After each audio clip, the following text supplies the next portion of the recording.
Enrique upset, thought she had some contact. Again, it's Mitchell again. Put it on repeats. 100 two-point made baskets on Synergy because I was curious. Man, she can get where she wants off the bounce. Clark bouncing. Boston through some contact. No whistle, but Boston lays it in. She mentioned the 22 that she had in the second half in the last game. She's got 23 right now as Mitchell scores at the rim on a really... We need to have a very serious and very uncomfortable conversation about the Indiana Fever's layup problem. Because winning the game does not make this issue disappear, and entering the playoffs without fixing it is going to cost this team in moments that carry far more weight than a regular season game against a shorthanded Dallas Wings squad. Indiana won. The final score shows that clearly. But the footage from this game tells a story about execution failures that the scoreboard does not hide, and that honest analysis cannot responsibly ignore. Let us start with the record, because it is genuinely extraordinary, and it deserves to be acknowledged before anything else enters this conversation. In just 83 career games, Caitlin Clark has become the fastest player in WNBA history to reach 700 career assists. And that is not the complete scope of the achievement. Faster than any player in WNBA history, faster than any NBA player in the last 30 years. That is the documented and permanent record that Clark set in this game against the Dallas Wings, and it reflects something historically significant about the sustained level of elite playmaking she has been producing since the moment she arrived in this league. Now let us talk about what that record would have looked like if the players around her could make layups. 13. That is the number of potential Clark assists that were blown in this single game, documented by analysts who tracked every missed conversion opportunity she created across the full 40 minutes of competition. 13 assists that could have been assists were left unrealized on the floor because teammates could not finish the looks Clark generated for them. 10 of those 13 blown assists came specifically on layups, not difficult mid-range pull-ups requiring exceptional touch, not contested three-pointers demanding precise mechanics under defensive pressure, layups, uncontested or lightly contested close-range opportunities near the basket that professional basketball players earning professional contracts are supposed to convert at a high and consistent rate in every game they play. Clark finished with 10 assists and 29 points. Those are individually excellent numbers that reflect elite performance. But she could have finished with approximately 23 assists if the teammates around her had simply made their layups at a basic professional standard. A 29-point, 23-assist game would have been one of the most statistically complete performances in professional basketball history. Instead, she finished with 10 assists because 13 opportunities she created went unconverted, and this team won by 9 points against a shorthanded opponent while leaving that level of statistical output unrealized through collective execution failure. Let us go through specifically who was responsible for what, because this accountability cannot be distributed vaguely across the roster without consequence. It needs to be named with the specificity the footage provides. Kelsey Mitchell blew 7 assists. 7. Not 1, not 2. 7 opportunities that Clark created for Mitchell that Mitchell did not convert. 7 backdoor feeds. 7 looks into advantageous positions near the basket. 7 moments where the playmaking was precisely what the situation required and the finishing was not. The player whose consecutive 20-point game streak has been the subject of significant prioritization in lineup and substitution decisions missed 7 Clark-created opportunities in one game. 7 blown assists from a player being discussed in MVP conversations surrounding this franchise is a number that demands direct acknowledgement rather than diplomatic softening. Aaliyah Boston missed 3 of Clark's potential assists in the first half alone, 3 in 2 quarters. Boston has offered public commentary about MVP considerations for players in this league. Before any conversation involving her name and postseason award considerations is credible, Boston needs to demonstrate the ability to convert the close-range finishing opportunities that a player of her size and skill should be making automatically. The specific example that has been discussed involves Boston receiving a Clark pass with a significantly smaller defender switched onto her and being unable to complete the layup over that coverage. That is not a play that requires exceptional athleticism or precise timing against elite shot blocking.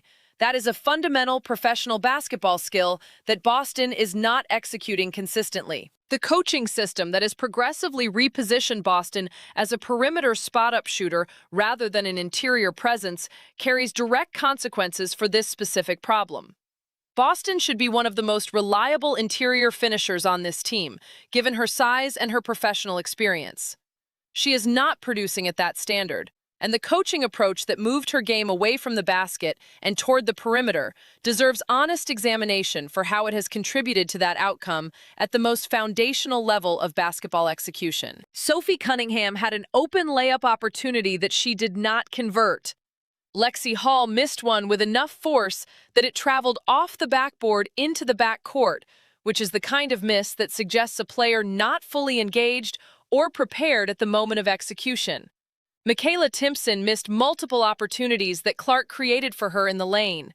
These are not contested plays requiring exceptional athleticism or unusual timing. These are close-range finishes that the sport demands from professional players in every game they compete in at this level. Someone has already built a tracking chart documenting all 13 of Clark's blown assist opportunities from this game, broken down by player and play type. That is where the Indiana Fever's execution failures currently stand. The finishing problems of this roster are so consistent, so frequently occurring, and so quantifiably documented that organized observers are creating detailed spreadsheets to track and categorize them.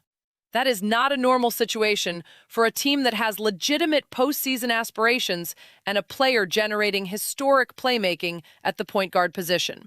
That is a team with a systemic execution problem that is being temporarily masked by the extraordinary individual talent of one player who is carrying the offensive burden while the players around her fail to convert what she creates with remarkable consistency. Let us address what is genuinely at stake here, because the regular season games against shorthanded opponents are the competitive environments where these failures are survivable. The postseason is not that environment. Indiana is approaching playoff time with genuine positioning stakes riding on every remaining game. The Atlanta Dream is the next opponent, and that game carries specific significance for seeding and momentum heading into the final stretch. After that, the schedule against quality competition intensifies. The teams Indiana will face in any meaningful postseason run will have interior defenders who eliminate or significantly contest the close-range opportunities that Aaliyah Boston and Kelsey Mitchell are already failing to convert against ordinary regular season defenses operating without their primary contributors. If Indiana cannot reliably make layups against a Dallas Wings team missing Jessica Shepard, who is legitimately their most impactful player, how is this team going to convert those same opportunities against teams with first-team all-WNBA interior players protecting the rim and legitimate team defensive schemes eliminating the advantages Clark's playmaking creates? That question does not have a comfortable answer based on the execution footage from this game, and the lack of a comfortable answer carries direct implications for whether Indiana's postseason trajectory reflects Clark's talent or gets undermined by the collective finishing failures that have surrounded that talent throughout this season. The practice implications of what this game's footage documented are direct and specific. The day after a game where 10 layups were missed on plays Clark created should have begun with an extended, properly focused, seriously coached commitment to close-range finishing, not a token warm-up drill completed without intensity before moving to other topics.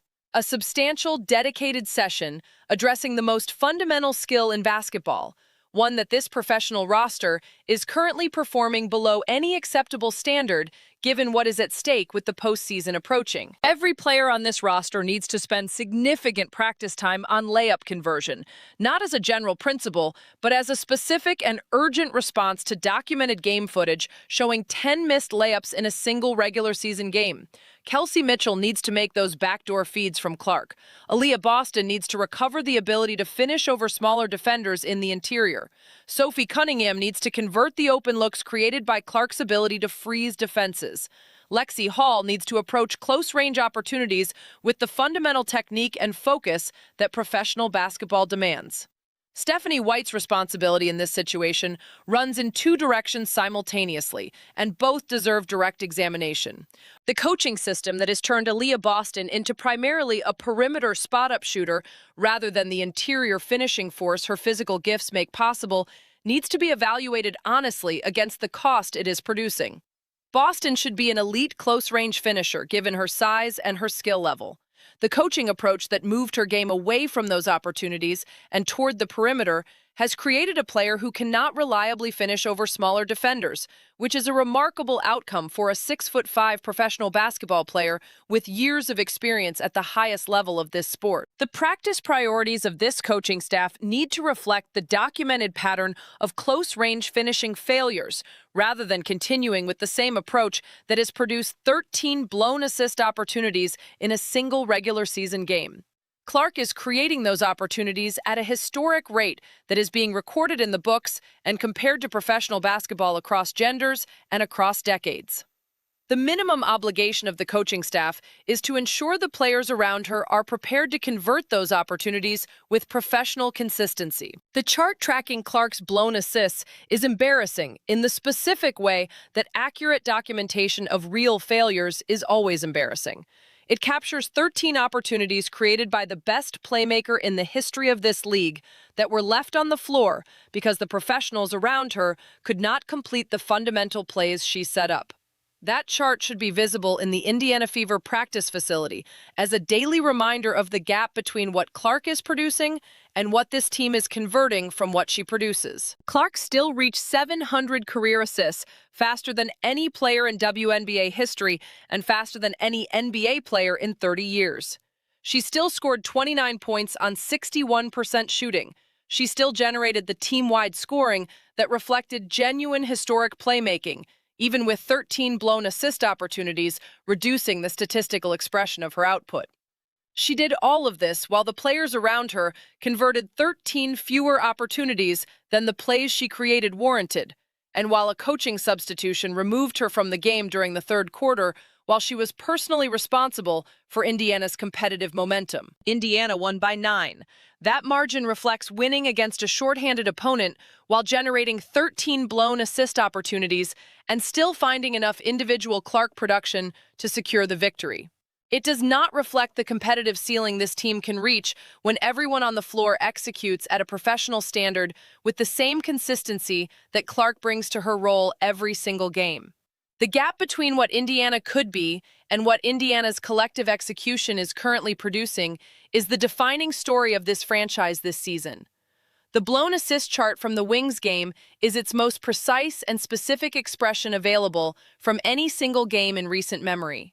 The Atlanta Dream is next, then the schedule gets harder, then the postseason arrives with stakes that magnify every execution failure into potentially decisive competitive consequences. 700 career assists, the fastest in WNBA history, the fastest among professional basketball players in 30 years. 13 blown assist opportunities in one game against a shorthanded opponent. Both of those things are simultaneously and completely true. One reflects the historic greatness of the player at the center of this franchise. The other reflects the execution failures that are preventing this team from surrounding that greatness with the standard it deserves and requires to compete for championships, rather than simply for playoff positioning. The practice gym is where this gets fixed. The coaching staff has the responsibility to ensure that it does. The postseason games approaching require a different answer than this team has been providing. Make the layups, every single one that Clark creates, every time. That is the professional standard. That is the requirement. And right now, this Indiana Fever roster is not meeting it.